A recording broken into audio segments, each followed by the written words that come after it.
Boa noite a todos, sejam bem-vindos.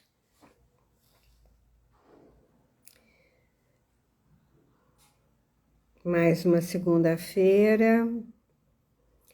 Hoje nós vamos falar sobre traumas e compulsivos. Vamos só aguardar as pessoas entrarem. Boa noite. Sejam bem-vindos, vão entrando.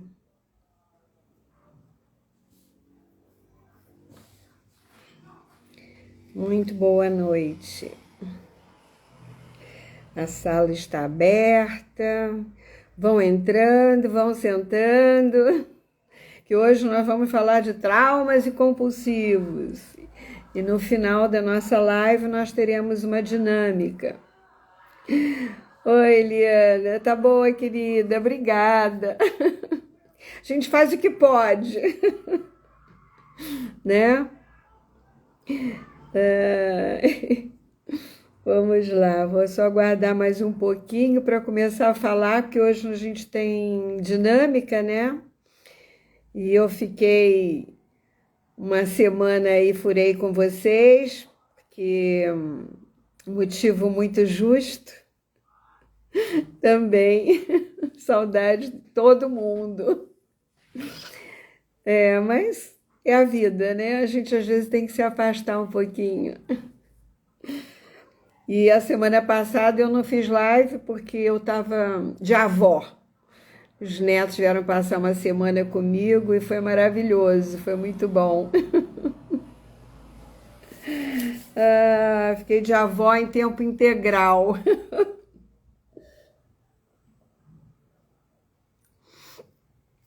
Tem muita coisa acontecendo no mundo hoje, né? Tá todo mundo meio empolvoroso.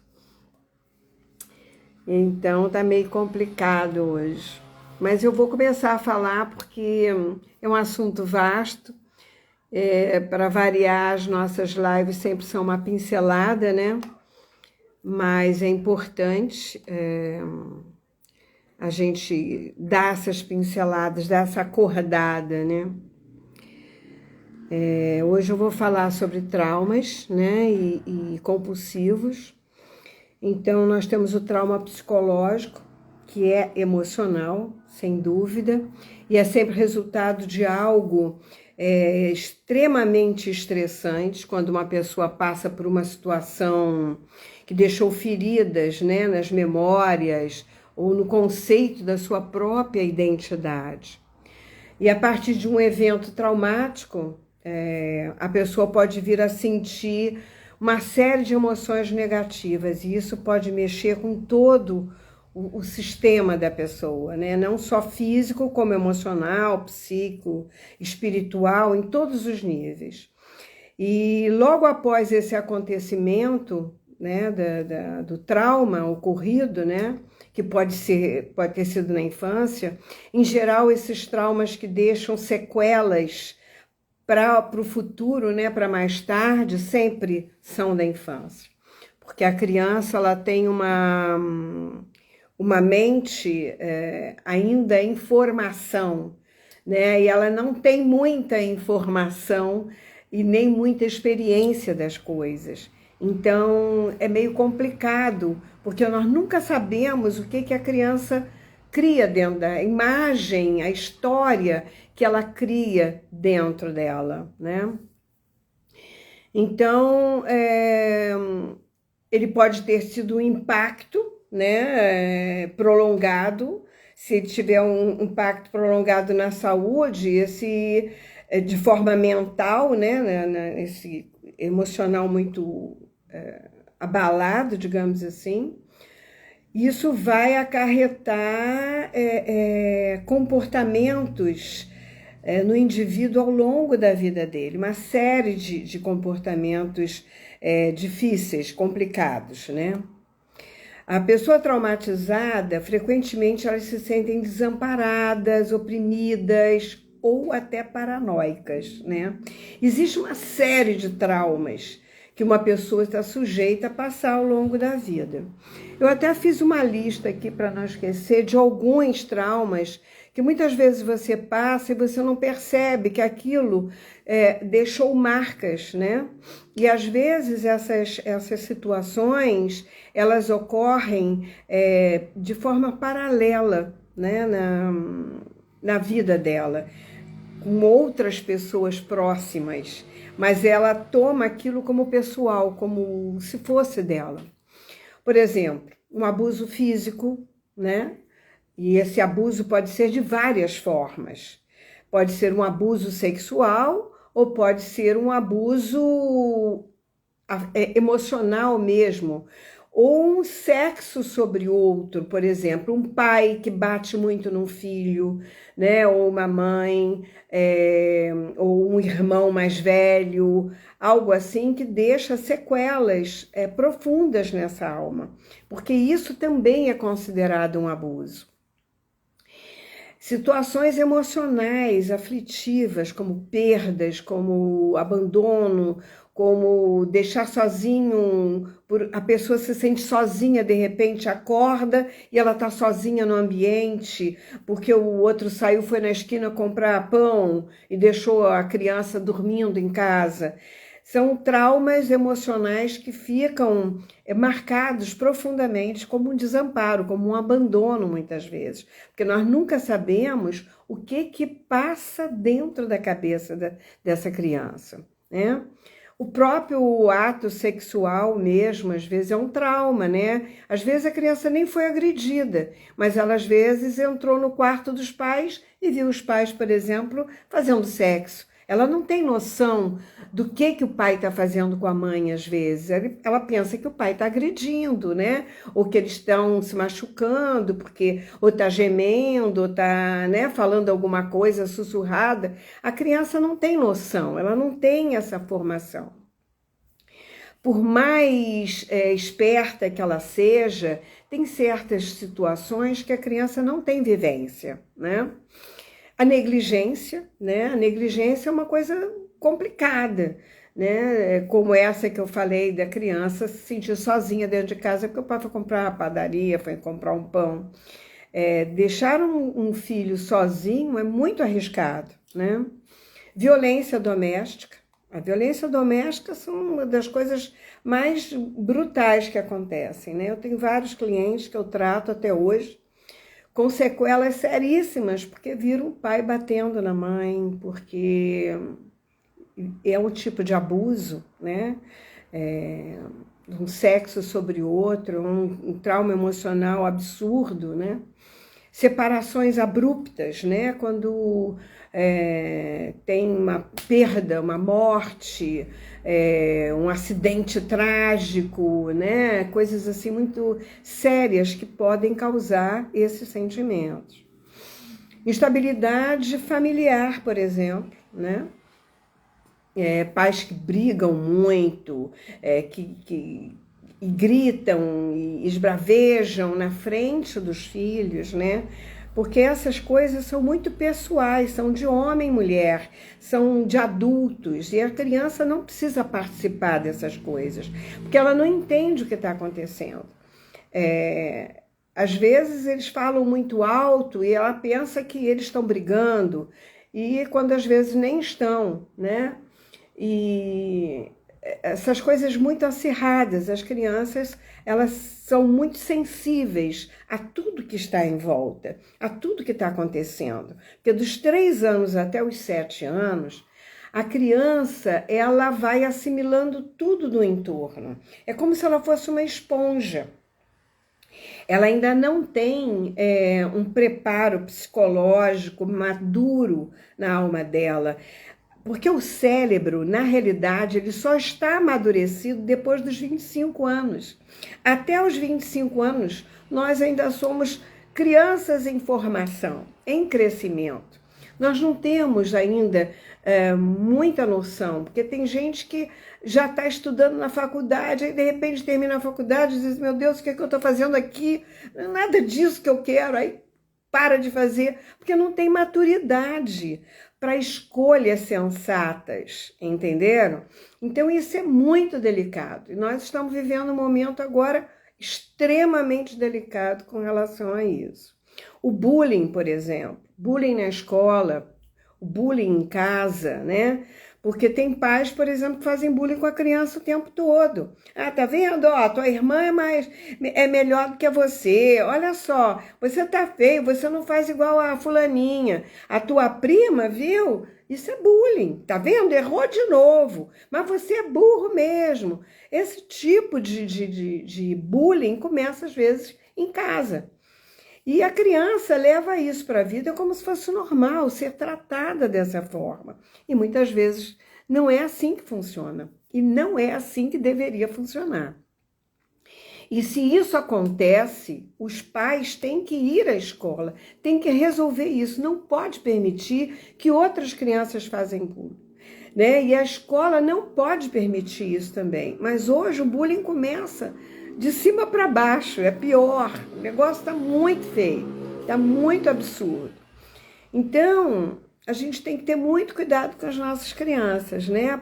Porque eles vão ser os futuros. É o futuro da nossa sociedade.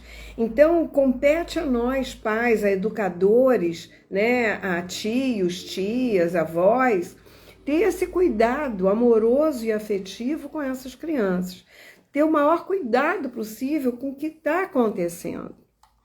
Muito julgamento, críticas absurdas, porque esses pais, possivelmente, né, Eliana, ainda não estão curados das suas próprias feridas. E é por isso que as crianças muitas vezes carregam culpa, carregam a dor dos pais, e nós vemos isso o tempo todo nas constelações sistêmicas, né? Os emaranhamentos que surgem a partir daí por conta disso. Porque um filho quer salvar a mãe, porque um filho quer incluir o pai que foi excluído ou a mãe que fez alienação parental. Existem muitas situações que são envolvidas nesses traumas, né? E podemos incluir aqui nos traumas também vivenciados por pessoas muito próximas, né? Que deixam marcas emocionais na criança, né? Por exemplo, uma mãe que apanha do pai. Não foi a filha que apanhou, né? Ou o filho, mas ele quer assumir um lugar de proteção, ele pode querer ser maior, aí ele sai do lugar dele para ocupar um lugar que não é dele, que não compete a ele, né? Então, por isso que nós, nas constelações sistêmicas, e inclusive nas constelações do jurídico, né, agora, existe esse movimento que é para fazer uma harmonização para que as crianças não sofram muito, porque os adultos podem se separar, mas essa família nunca vai se separar, eles nunca vão deixar de ser pai e mãe. Foram eles que fizeram essa criança. E as crianças acabam sofrendo por conta desses traumas vivenciados pelos adultos que ainda não têm o seu intelecto ainda adultecido, digamos assim. Ainda estão dentro de si com a alma ferida, né? Com a criança ferida. Então, a infância é uma fase crucial para o desenvolvimento emocional, né? E psicológico, claro, né? E dependendo da experiência nesse período, a criança ela pode moldar de forma negativa a percepção sobre si mesmo, né? E sobre os outros e sobre o mundo ao redor dela, porque aí ela vai criar um mundo imaginário, que não é real. É a partir daí que surgem o sistema de crença. O sistema de crença da criança é moldado por esse sistema familiar, daquilo que ela vive, daquilo que ela vê, daquilo que ela entende e daquilo, principalmente, que ela interpreta, que pode ser verdade ou não. Pode ser uma verdade criada para ela, mas pode não ser a realidade, né? Os efeitos, né, desses traumas infantis na vida adulta podem se tornar bem complexos, né? E a pessoa vir a desenvolver problemas de saúde mental, de depressão, de ansiedade, transtornos alimentares, fobias, toques, né? Porque elas ainda estão com situações mal resolvidas dentro dela, né? Na maioria das vezes, esses transtornos, eles não desaparecem com a idade e eles precisam ser tratados para que não sejam agravadas essas situações. Porque é muito interessante, quando você acredita numa coisa, enquanto você não resolve aquilo, a vida te oferece situações o tempo todo para você reviver, claro, entre aspas, de alguma outra forma, mas de formas parecidas, né? Aquela mesma dinâmica para que você possa aprender, para que você possa transformar, para que você possa ressignificar, até você entender e acolher aquilo no seu coração, né? Então, além desses transtornos, né, clínicos, eles podem influenciar o comportamento do indivíduo, né? Na vida pessoal, na vida social, em todos os momentos da vida dele. É comum que as pessoas que passam por essas experiências traumáticas, né, elas desenvolvam comportamentos compulsivos. Os comportamentos compulsivos, elas surgem basicamente do trauma, que pode gerar uma fobia muitas vezes. As fobias vêm desses momentos traumáticos e estressantes infantis. No outro dia até assisti um vídeo na internet onde um raio cai perto, os pais estão brincando com a criança no pátio, a mãe grita desesperada, porque ela deve ter um trauma passado por conta disso. O pai, sem saber o que acontece, ele sai correndo. A criança desesperada sai berrando, porque não sabe nem porque que a mãe está gritando, mas se assusta.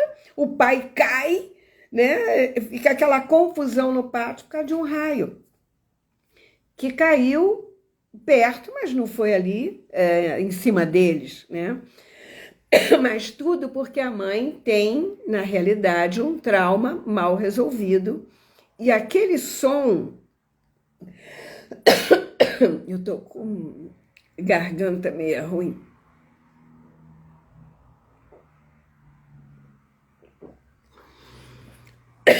A mãe deve ter uma situação mal resolvida.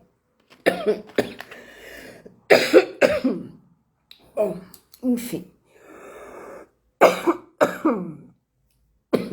Eu vou conseguir.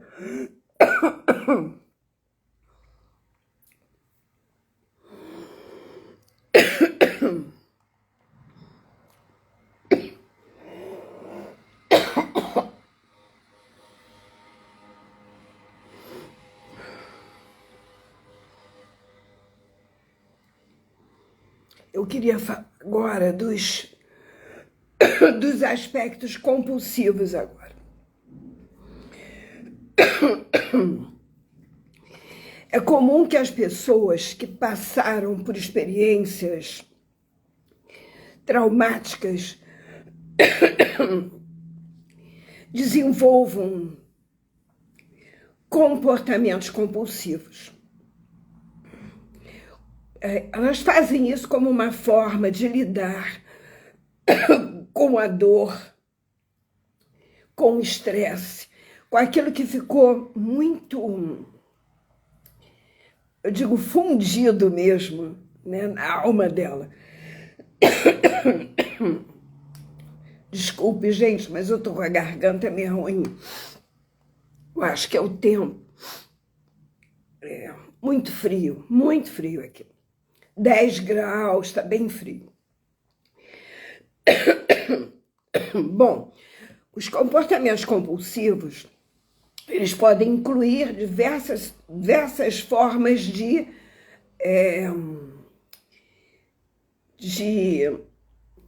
de se expressar, digamos assim. E eu fiz uma lista interessante, porque eu acho que é importante vocês saberem isso.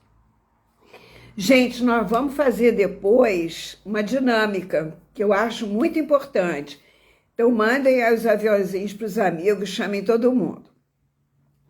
Os comportamentos compulsivos, abusos de substâncias, porque essas pessoas carentes, elas precisam abastecer a alma, ou então esquecer dos traumas.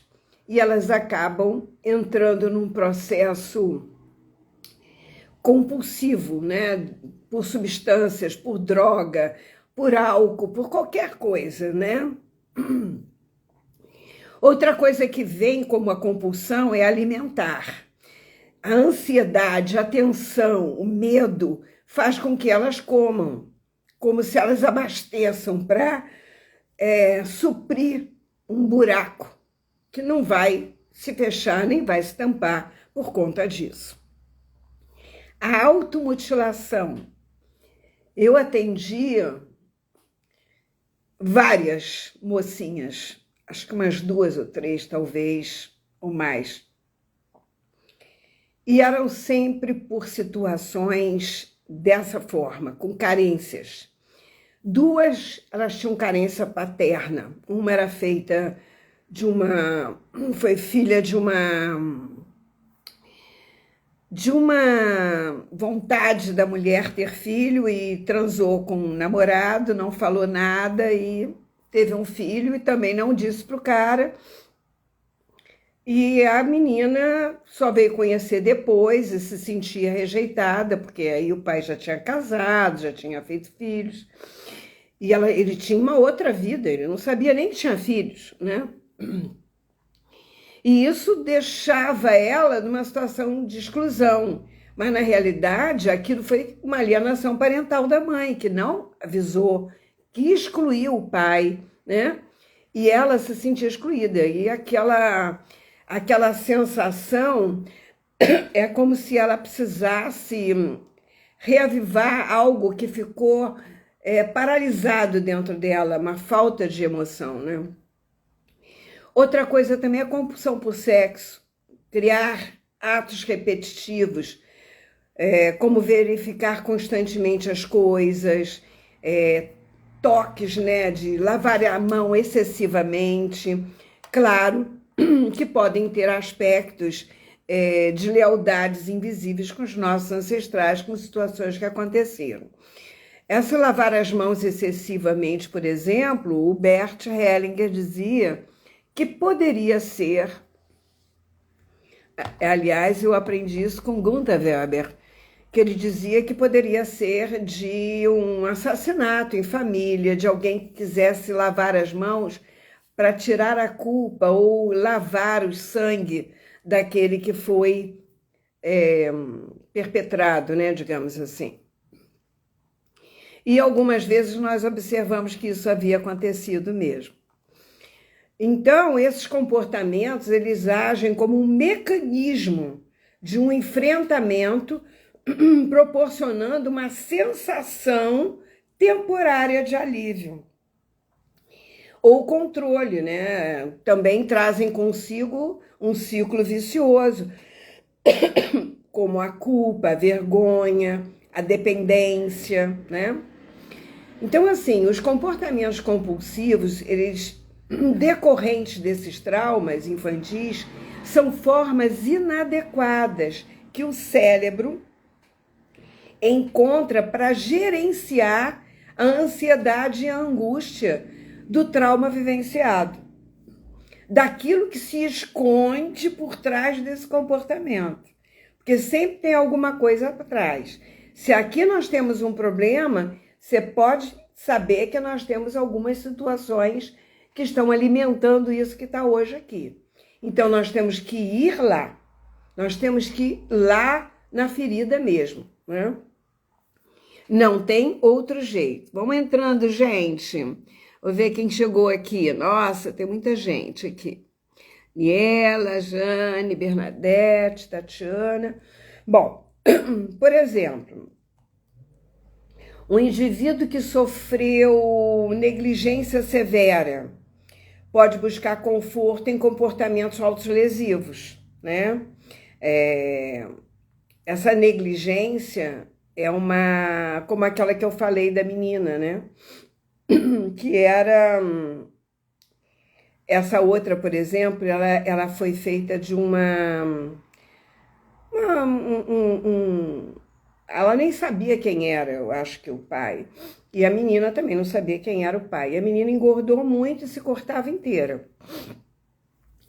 Porque ela se sentia abandonada por esse pai que ela não conhecia.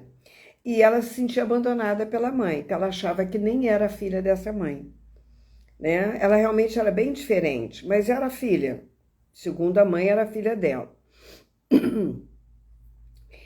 São pessoas que se machucam o tempo todo, né? Como uma forma de sentir algo em si, né? Como se chamasse dentro dela uma emoção, quando a realidade do mundo dela está, sabe, assim, adormecida, está entorpecida emocionalmente. Então elas precisam trazer essa emoção. Aquilo traz uma vitalidade negativa, claro, mas traz. Da mesma forma, alguém que vivenciou um abuso sexual, ele pode desenvolver um comportamento sexual compulsivo, como uma tentativa inconsciente, por exemplo, de reassumir o controle sobre o seu próprio corpo. Então, ele acha que dessa forma ele assume. Ele dá porque ele quer, ele faz porque ele quer. Claro que não existe uma receita de bolo, né, gente? Para os comportamentos.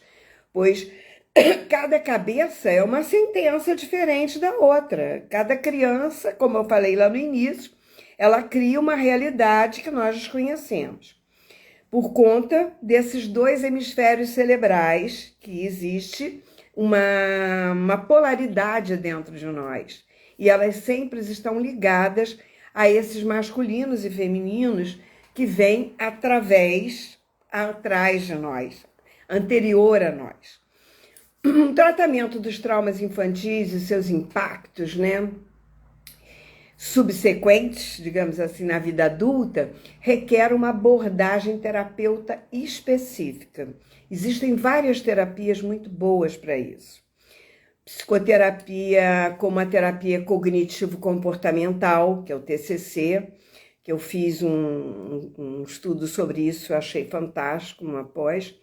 O MDR também, que eu fiz, uma de sensibilização e o reprocessamento por movimentos oculares, que, aliás, é uma das nossas correções dentro da cinesiologia. E alguém muito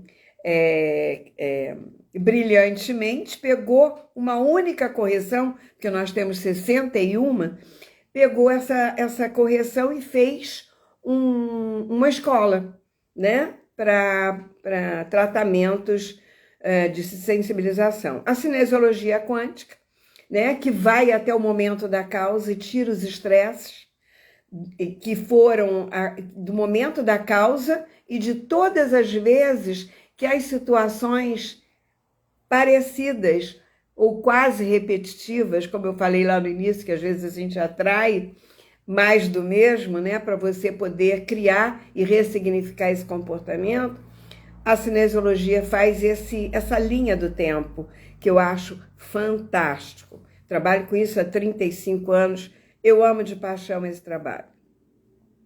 A constelação sistêmica, claro, que todo mundo conhece, já virou um boom, e que a gente coloca as situações e a gente vai saber de onde que isso vem. Terapias baseadas em traumas podem ser extremamente úteis. Por quê? Na realidade, essas terapias ajudam o indivíduo a processar e a ressignificar suas experiências traumáticas, desenvolvendo novos mecanismos dentro dele, enfrentando de um enfrentamento mais saudável e reduzindo os comportamentos compulsivos, que isso tem que ser feito, né? Em alguns casos pode ser necessário ele ter também um apoio do ambiente onde ele vive, tendo um apoio assim de pessoas mais compreensivas, né? Que ele tem um tempo, que o tempo dele é diferente do nosso, sem crítica, sem julgamento, sem bullying, né? Sem reclamações. É difícil para todos os envolvidos, não é fácil, não é uma situação muito fácil. Então ele precisa ter esse ambiente compreensivo e seguro, né? No núcleo familiar, no trabalho, na comunidade, para que o indivíduo se sinta encorajado a buscar e principalmente a manter o tratamento. Porque a maioria das vezes, às vezes a pessoa vaza, né? E reconhecer e validar a dor. Porque o mais importante é validar a dor do trauma. Esse pode ser o primeiro passo essencial para a cura dele. Que é o que a gente vê na cinesiologia, o que a gente vê principalmente nas constelações sistêmicas, onde a pessoa tem que incluir o que não foi incluído, tem que respeitar as hierarquias, tem que perceber qual é o lugar dele e perceber que todos, inclusive ele, que está sendo excluído de alguma forma, passa a ser incluído e respeitado. Em suma, os traumas infantis e psicológicos têm o potencial de gerar uma gama variada de problemas de saúde mental, né? E comportamentos compulsivos, que podem ser fobia, que geralmente ligadas a padrões acontecidos na infância, e tem que ser olhado lá no momento da causa, porque senão não adianta. O vício, que é algo que se repete em geral. O vício surge porque de alguma forma algo ficou carente em sua alma, ou porque ele acabou entrando nas substâncias, né? Ou na prática, né? E isso afetou o sistema de busca de recompensa do seu cérebro, né? Porque o cérebro é todo dividido em partes. Cada parte conversa com um sistema, com uma reação, com uma expressão da gente, né? Que gera necessidade, esse sistema de recompensa, ele gera necessidade que o indivíduo tem, né? Que ele traz para a vida adulta, de proteção, que traz para a vida adulta. Porque ele se sentiu protegido na infância, ele vai ser um cara bem estruturado.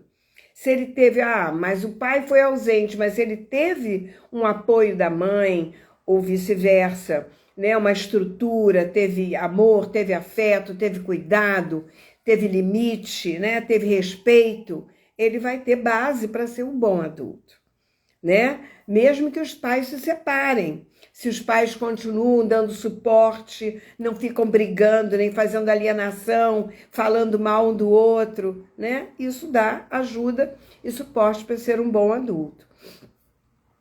Se ele não consegue se curar, pode se transformar em uma obsessão, que são pensamentos e posturas repetitivas e que ele projeta para o futuro.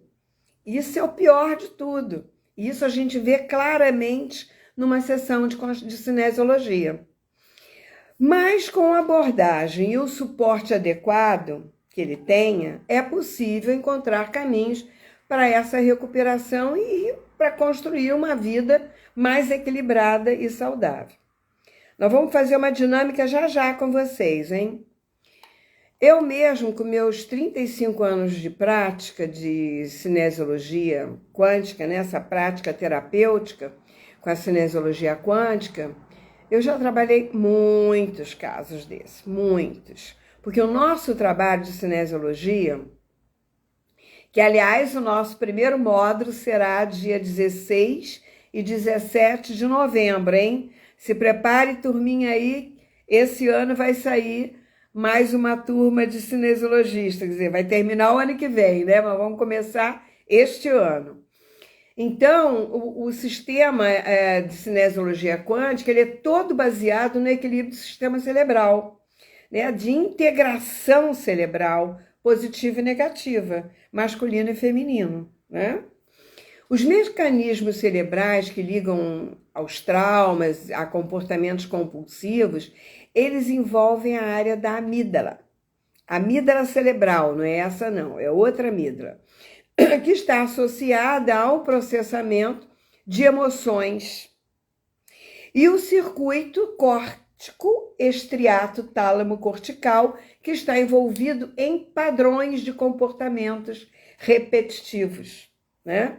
Então, se você não acessou esse campo, não olhou e não ressignificou, não tirou a carga de estresse, você fica recriando, tá? O trauma pode sensibilizar esses circuitos, resultando em uma maior propensão ao desenvolvimento de comportamentos compulsivos, como uma forma de lidar com o sofrimento emocional, né? Eu prefiro olhar para esse comportamento, que é arrumar, que é limpar, que é fazer coisas, do que olhar para a minha dor.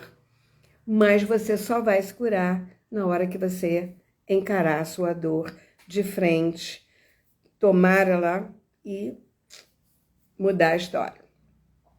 Além disso, terapias baseadas em exposição, onde o indivíduo gradualmente exposto às suas fontes de medo, mas em um ambiente controlado, como uma constelação, né, podem ser eficazes, como a constelação sistêmica, feita por um profissional competente, pelo amor de Deus, porque o que tem de profissional aí de final de semana não está no gibi. Profissional competente é aquele que tem currículo, vai lá e olha antes de entregar a sua história para qualquer um, seja qualquer terapeuta, tá? Abrir um diálogo honesto sobre os traumas e comportamentos compulsivos que você tenha é crucial para desestigmatizar essas questões. Muitas pessoas lidam com esse problema em silêncio, né? Ficam caladas e ficam remoendo aquela história e ficam retroalimentando o seu própria dor, né? O seu própria dor e compulsões, digamos assim. Temendo julgamento, temendo a crítica, a incompreensão, né? Compreender a ligação entre o trauma e o comportamento compulsivo pode ajudar tanto na procura por ajuda, né? Quando ele tem essa observação, por exemplo, ele vai numa constelação sistêmica, ele vê o processo, aquilo é incluído, aquilo dá uma baixada de bola na energia, como na cinesiologia quântica, a gente mede a carga de estresse que ele tem com relação àquilo. Às vezes está mais de 100, o meu limite é 100, mas tem gente que chega com 400% de estresse.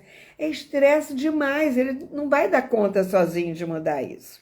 E aí ele consegue ver aquela dinâmica, a gente tira o estresse, ele consegue se sentir forte para buscar uma ajuda terapêutica, para ir lá no psicólogo, no psiquiatra, ficar falando. Porque na cinesiologia o corpo é que fala. Ele não abre a boca, mas o corpo diz tudo. E aí ele fica assim, e aí ele tem o feedback, claro, não tenha dúvida. Mas é importante por isso, porque ele entende o processo, baixa a energia, a gente faz as conexões neurais ou que foram desconectadas.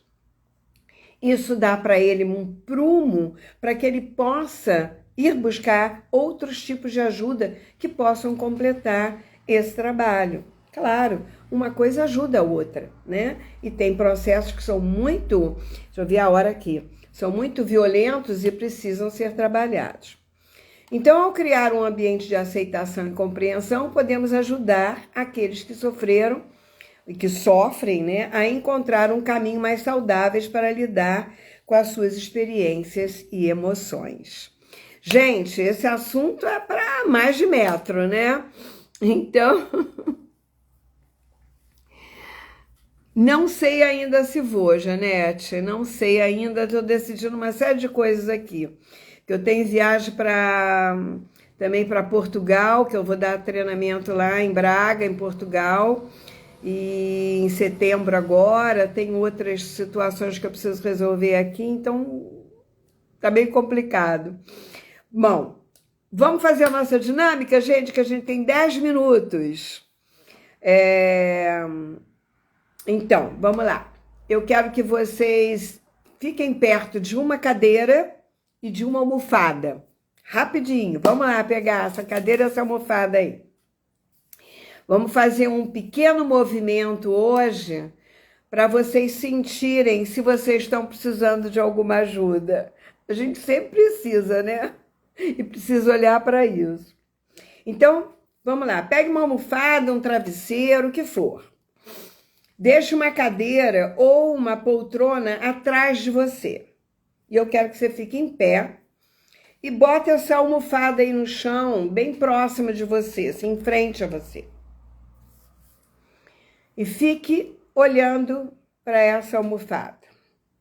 Respirem profundamente. Relaxa, né? Até você acalmar. Essa almofada representa a sua criança ferida, mesmo que você não se lembre de nenhuma situação. Diga, Silene, eu nunca fui ferida, nunca passei por nada. Respira. Só coloca lá. E aí você fica olhando. Permita-se olhar para a sua criança. Até que você perceba a idade, a tristeza ou algum sentimento, alguma imagem, alguma lembrança, alguma emoção chegue até você.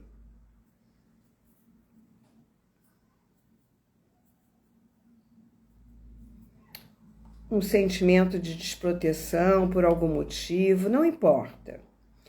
Olhe para a sua criança. E vai sentindo isso.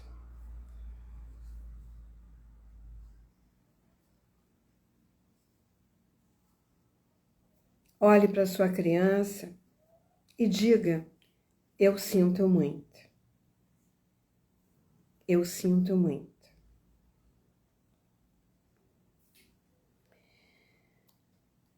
E aí você se abaixa e pegue a sua criança e abrace com força. Abrace a sua criança no seu coração. E fica sentindo ela ali. Feche seus olhos e deixe a sua imaginação ir para esse tempo, que você precisa dar esse suporte para ela. E abraçada a sua criança, você diz para ela: eu sei que foi difícil.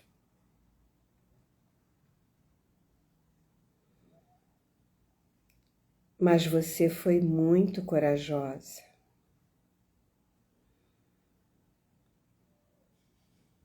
Eu tenho muito orgulho de você.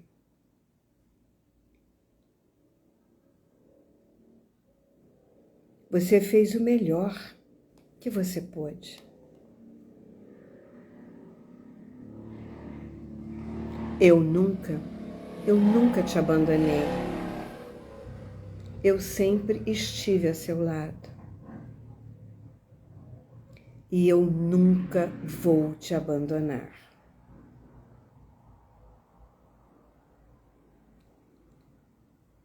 Abrace a sua criança e diz: eu amo você. Eu amo você. E abraçada a sua criança, sente na cadeira ou na poltrona que está atrás de você.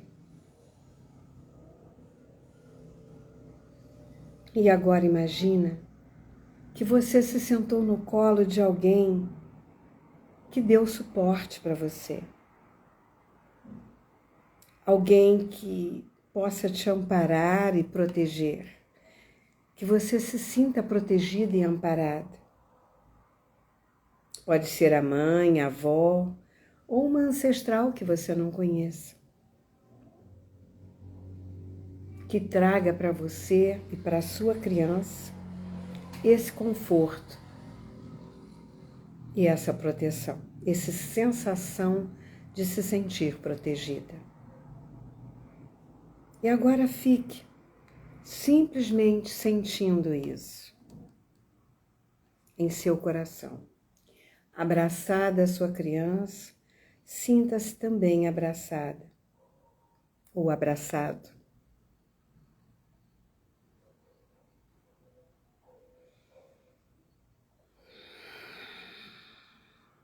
E vai respirando, acalmando seu coração,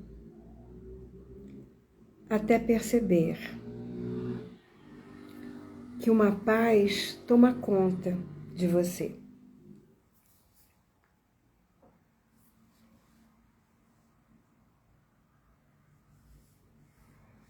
E eu espero que esse pequeno movimento traga para você algo importante. Um respeito por você mesmo, por partes de você que não foi tão respeitada. Um carinho por todos os seus aspectos, por todas as suas personas diferentes que estão dentro de você. A criança, a adolescente, a mulher, a anciã, todas nós somos uma. Não importa a idade que a gente tenha, importa é o amor, o respeito, o carinho e a dignidade que nós damos para nós mesmos. Com o autocuidado, com o autorrespeito, com amor próprio. Uma boa noite para vocês. E não se esqueçam, hein? Dia 16 e 17 de novembro vamos fazer nosso primeiro módulo de cinesiologia quântica. É uma terapia fantástica. Venham comigo fazer. Vai ser lá no Rio de Janeiro, tá? Porque aí facilita para quem é de fora chegar. Oi, Verinha, Cris. Obrigada a vocês por terem participado mais uma segunda-feira. Espero segunda-feira estar aqui de novo com mais algum tema. E se vocês puderem e quiserem pedir algum tema, mandem para mim. Tá bom? Eu espero que vocês tenham gostado desse movimento. Boa noite, gente. Uma boa noite. Obrigada pela participação de vocês, pela presença.